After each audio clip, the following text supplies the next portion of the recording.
Morning to all of you, welcome back to my channel. अगर आपने subscribe नहीं किया तो सब्सक्राइब कर लीजिए। आज है 31 जुलाई 2026। न्यूज़पेपर की पीडीएफ आपको इस टेलीग्राम चैनल पे प्रोवाइड करा दी जाएगी, वो भी फ्री अमाउंट में।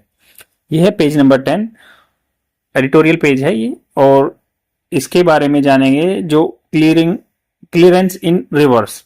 रिवर्स मतलब रेट्रोस्पेक्टिव। रेट्रोस्पेक्टिव का मतलब होता है पीछे जाके।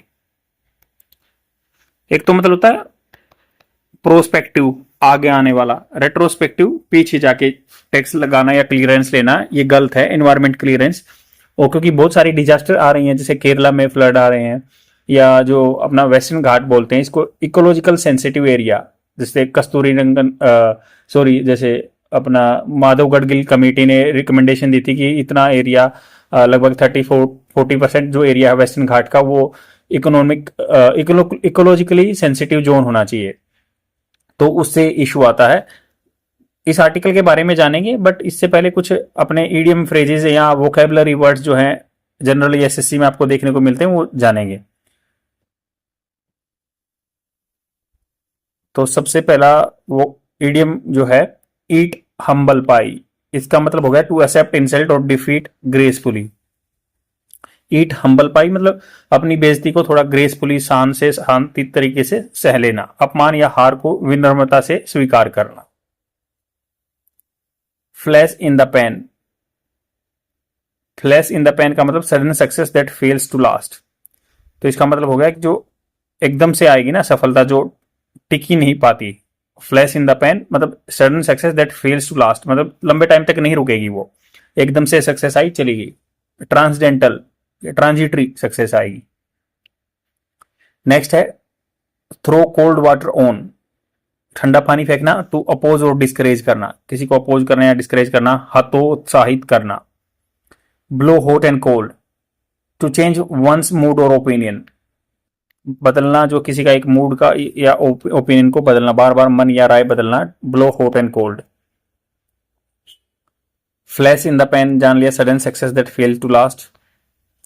Harp on the same string, same string मतलब रिपीट करना सिंगल चीज को। हार्प ऑन करना मतलब बार बार उसी चीज को रिपीट करना, आइडिया एंडलेसली, बार बार लगातार। वोन हिज लोरेल्स, अचीव डिस्टिंक्शन और फेम। तो लोरेल्स होता है फेम, तो प्रतिस्पर्धा जो है, प्रसिद्ध प्रसिद्ध प्रताप प्राप्त करना, मतलब सक्सेस जो है, डिस्टिंक्शन और फेम बनाना। Hand and glow, very close associated, साथी। Move heaven and earth, to work tirelessly to achieve something, मतलब टायरलेसली बिना थके काम करना। हेवन एंड अर्थ मतलब हो गया इसका।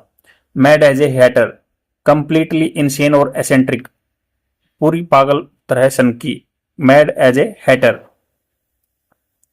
कट द गॉडियन नॉट, तो to solve a complex problem decisively. Cut the Gordian knot का मतलब हो गया सोल्व करना, कॉम्प्लेक्स जो जटिल प्रॉब्लम है उसको फैसला लेके। अब चलते हैं आर्टिकल पे। आर्टिकल क्या बोल रहा है? आर्टिकल बोल रहा है कि भाई क्लियरेंस इन रिवर्स, रिवर्स में जाके क्लियरेंस लेना बिल्कुल गलत बात है। कैसे? टॉप कोर्ट नोट, नोट मतलब हामी भरना, सिर हिलाना। For the post facto, post facto मतलब एक होता है जो काम हो गया उसके बाद क्लियरेंस लेना। डी फैक्टो होता है रियल। पोस्ट फैक्टो मतलब काम हो गया बस उसके बाद क्लियरेंस ले रहे हैं। Approval must not be read as a support for an amnesty. Amnesty होता है माफ, एग्जम्पशन। तो इन्होंने कहा कि भाई जो है टॉप कोर्ट, जो सुप्रीम कोर्ट ने क्या है, नोट सिर हिला दिया। For the post facto approval must not be read, उसको ऐसे नहीं मानना चाहिए as a support for amnesty की हम साथ दे रहे हैं, कोई माफी एग्जम्पशन मिलेगा। India's environmental impact assessment, environment पे मैं कोई प्रोजेक्ट आया मान लो, और उसका क्या इन्वायरमेंट पे इंपैक्ट डलता है, तो उसका असेसमेंट होता है। तो रेजिम जो शासन है, व्यवस्था है, rest on a single sequencing rule, single एक सीक्वेंस में लाइन में रूल है। A project must be appraised, appraise आंकना चाहिए before they pick axe, axe मतलब कुल्हाड़ी, मतलब पेड़ काटने के लिए। पियर्सिस द ग्राउंड, या खुदाई करते हैं, पियर्स करना, जैसे ईयर पियर्स होते हैं ना, कान बिंदवाते हैं, सेम ऐसे ही। तो ऐसे करने से पिक्स एक्स, कुल्हाड़ी उठाने से पहले, मतलब काम स्टार्ट करने से पहले आंकना चाहिए प्रोजेक्ट को। Note after the building is operational, जब बिल्डिंग ऑपरेशनल होगी तब इन्वायरमेंटल इंपैक्ट असेसमेंट जो है क्लियरेंस मिल रहा है, ऐसा गलत है। Supreme court of India July 29 order, 29 जुलाई को ऑर्डर आया from A bench led by the chief justice of India Suryakant, जो लीड कर रहे थे, जो कि हरियाणा हिसार से बिलोंग करते हैं, on post facto clearance. Post facto जो मतलब बाद में क्लियरेंस होता है, क्लियरेंस मतलब परमिशन मिलना, रीअफर्म दोबारा क्या है दैट रूल इवन एज, भले ही इट होलोज आउट, होलोज मतलब खोखला कर देता है, इसको पहले पीछे लेना, बट बाई क्वेशिंग, क्वेशिंग रद्द करना 2021 ऑफिस मेमोरेंडम, समझौता हुआ था ऑफिस के हिसाब से, while leaving the door open, door open छोड़ दिया the centre to legalise violation through a statutory notification. तो इन्होंने कहा कि ऐसे एक रास्ता खाली छोड़ दिया इन्होंने कि भाई सेंटर जो है, सेंट्रल गवर्नमेंट टू लीगलाइज कर सकती है वायलेशन जो उल्लंघन किया ना, थ्रू ए स्टेट्यूटरी नोटिफिकेशन, एक नोटिफिकेशन दे देगी। द कोर्ट डिस्टिंक्शन, कोर्ट ने चेंजमेंट किया, मतलब अलग अलग कर दिया बिटवीन द एडमिनिस्ट्रेटिव ऑर्डर, एक प्रशासन के ऑर्डर होते हैं, and the notification, notification is effectively a big leaf, fig leaf, fig leaf मतलब अंजीर का पत्ते की तरह से ही है, मतलब फिग लीफ का एग्जैक्ट मीनिंग जान लेते क्या होता है, लिटरल मीनिंग तो मतलब फिग अंजीर का पत्ता होता है, बट ये क्या है, जैसे a leaf or figure tree often depicted as a concealing that genital in the paintings and sculpture। तो सेम ऐसे ही मतलब ये छिपा देता, फिग लीफ मतलब जिसके पीछे छिप सकता आदमी, बड़ा पत्ता कह सकते हैं। तो इन्होंने कहा कि भाई जैसे द कोर्ट का जो डिस्टिंक्शन है, डिफरेंस करना बिटवीन द एडमिनिस्ट्रेशन, एक एडमिनिस्ट्रेशन प्रशासन में ऑर्डर आया या एक नोटिफिकेशन दे दिया, इफेक्टिवली फिग लीफ, छिपने का तरीका ये, ए प्रोसीजरल नेसेसिटी, नाइस मतलब प्रोसीजर में अच्छा बना, dress up as a respect for environmental norms. तो कोर्ट ने बोला कि भाई एडमिनिस्ट्रेटिव ऑर्डर अलग है और नोटिफिकेशन अलग है। तो उन्होंने कहा कि deeper problem that judgement does not comfort, ये सामना नहीं करता इन डेजोनेंस, रेजोनेंस होता है सामंजस्य में, डेजोनेंस अपोजिट में, मतभेद में, between the state level appraisal machinery, state level पे एक मशीनरी है जो अप्रेजल करती है, या द सेंट्रल लॉ या कानून का लॉ।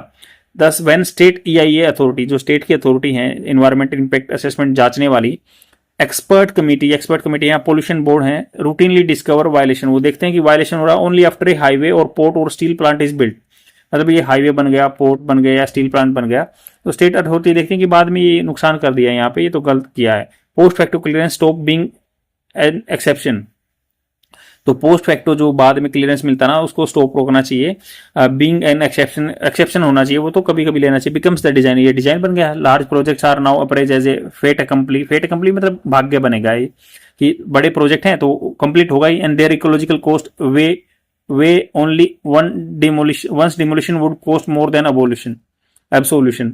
तो इन्होंने कहा कि जैसे डिमोलिशन, कोई चीज तोड़ दिया उसको, अब बोलते हैं कि भाई अगर इसको तोड़ा जाएगा प्रोजेक्ट को, तो ये तो जो दोबारा बना एब्सोल, इसलिए माफी कर दो, नहीं तो कॉस्ट ज्यादा पड़ेगी तोड़ने की। The court reason that, court का जो कारण है दैट गवर्नमेंट्स में मतलब शायद हो सकता है बना दे एनवायरमेंटल एमनेस्टी छूट स्कीम्स मच एज दे, जैसे कि do for the tax default, जैसे मान लो कोई टैक्स से डिफॉल्टर होता है तो उसके लिए भी स्कीम बनाता है, तो ऐसे कह रहे हैं कि इन्वायरमेंटल एमनेस्टी की कोई स्कीम बना दे।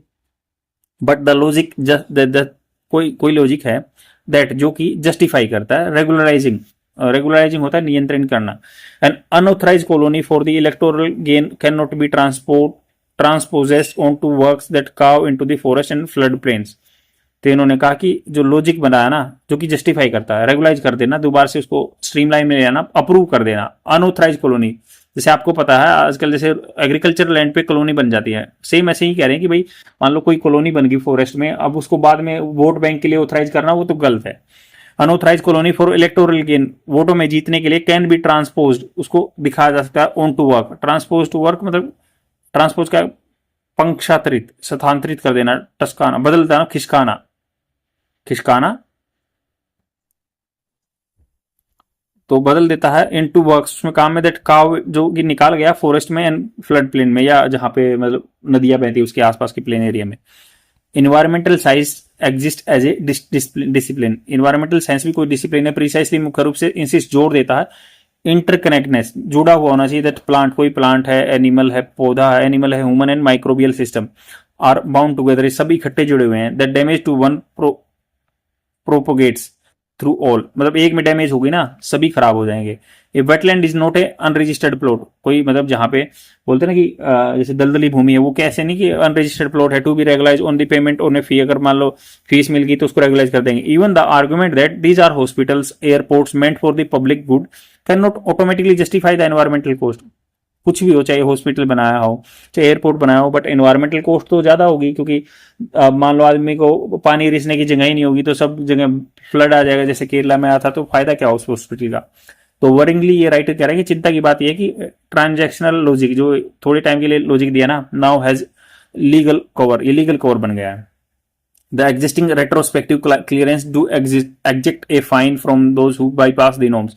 तो ऐसे है कि जो बाईपास कर गया नॉर्म्स को उसको फाइन दे दो, खत्म हो जाएगा। बट द जन विश्वास अमेंडमेंट स्ट्रिप अवे, मतलब वंचित कर देता है द थ्रेट, जो डर है ना इंप्रिंजमेंट जेल का, for environmental lapses all together. मान लो इन्वायरमेंट में लैप्स हो गया ना, तो ये जन विश्वास अमेंडमेंट आ गया है, इससे जेल नहीं होगी। लिविंग ओनली मॉनिटरी पेनल्टी, खाली पैसे की पेनल्टी रहेगी, दस converting compliance into cost of doing business. तो मान लो बिजनेस में आ गए, अपना फाइन भर दो। Which is a well capitalise proponent, proponent होता है जो आगे लेके जाता है उस पर्टिकुलर साइकोलॉजी को, समर्थक हो गया, प्रस्तावक। तो अधिवक्ता भी कह सकते हैं। कैन बजट फॉर, तो ये कह रहे हैं कि वेल बजट तो इकट्ठा हो जाएगा इससे, but the latest judgement does not examine this shift, जो ये शिफ्ट हुआ ना, बट इंडोर्स करता है, मोहर लगा देता है इसकी प्रीमाइसिस को, जो इसकी लिमिट है। Treating environmental harm as a डेप्ट, मतलब ये कह रहे हैं कि अगर मान लो इन्वायरमेंटल डैमेज हो गया उसको एक जैसे कर्जे की तरह, that can be settle after the fact, देखिए जो कि सेटल किया जाता है काम करने के बाद। द कोर्ट इंसिस्ट, कोर्ट ने जोर दिया है कि दैट रिड्यूसिंग वायलेंस, जो वायलेशन उल्लंघन हो रहा है, टू सिविल पेनल्टी, जो सिविल पेनल्टी मतलब चार्ज लगते हैं, does not weaken the precautionary principle. Precautionary मतलब पहले से ही अपनी सावधानी बरतना सिद्धांत को ये खत्म नहीं करता है, but a principle meant to prevent irreversible harm. तो ये जो मतलब एक सिद्धांत बना ना, जो कि बना हुआ है प्रिवेंट, रोकने के लिए, जो कि हार्म, ऐसे नुकसान can not be honoured bye pricing the harm. तो ये कहना कि ऐसा कुछ नहीं होना चाहिए। कोर्ट ने भी ये कहा, ये आप ऐसे रेगुलर मत बनाइए, इसको ऐसे मतलब समझिए कि भाई ये आपने खत्म कर दिया कोई इन्वायरमेंट चीज और उसका पेनल्टी दे देंगे पूरा हो जाएगा, नहीं, इसको एक्सेप्शन में रहने दीजिए। कलेक्टिंग द चेक, या चेक इकट्ठा कर लिया। The consequences are incident of infrastructure projects getting flattened by serious monsoon activity. दुष्परिणाम ये है कि इंसिडेंट ऐसे हुए हैं इंफ्रास्ट्रक्चर प्रोजेक्ट्स के, वो फ्लैटन हो गए हैं, तो बिल्कुल खत्म हो गए हैं सीरियस मानसून एक्टिविटी से। The centre would be well, centre government के बारे में है कि वुड बी वेल एडवाइज, ये एडवाइज होगा कि टू रीड दिस ऑर्डर, इस ऑर्डर को note as a licence to multiply amnesty scheme.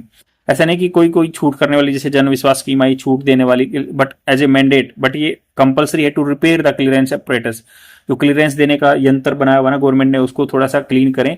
ऐसा नहीं कि मान लो प्रोजेक्ट बन गया, रेल का प्रोजेक्ट बन गया या हॉस्पिटल बन गया, कोई अपने जैसे रामसर साइट है उसमें इंक्रोच हो गए, या कोई अपना वेटलैंड है उसमें इंक्रोच हो गए, जैसे बेंगलोर भी पूरा लेक्स पे बना हुआ है, ऐसे कुछ। तो ऐसा नहीं होना चाहिए। इन्वायरमेंट इम्पैक्ट जो असेसमेंट है उसको ध्यान से देना चाहिए। तो इसमें आप मान लो मेंस आंसर राइटिंग में डिस्कस कर सकते हैं। माधव गढ़गिल कमेटी ने बोला था कि वेस्टर्न एयर घाट को लगभग 40% में देखना चाहिए। फिर उसके बाद एक कमेटी और आई थी, उसने 2010 में भी बताया था कि क्लियरेंस उसमें थोड़ा सा कम किया गया था, अभी वो फॉलो किए गए हैं। तो ऐसे ऐसे आप अच्छा आंसर लिख सकते हैं। आज के लिए इतना ही। Thank you very much. Like and comment जरूर कर देना। बाय।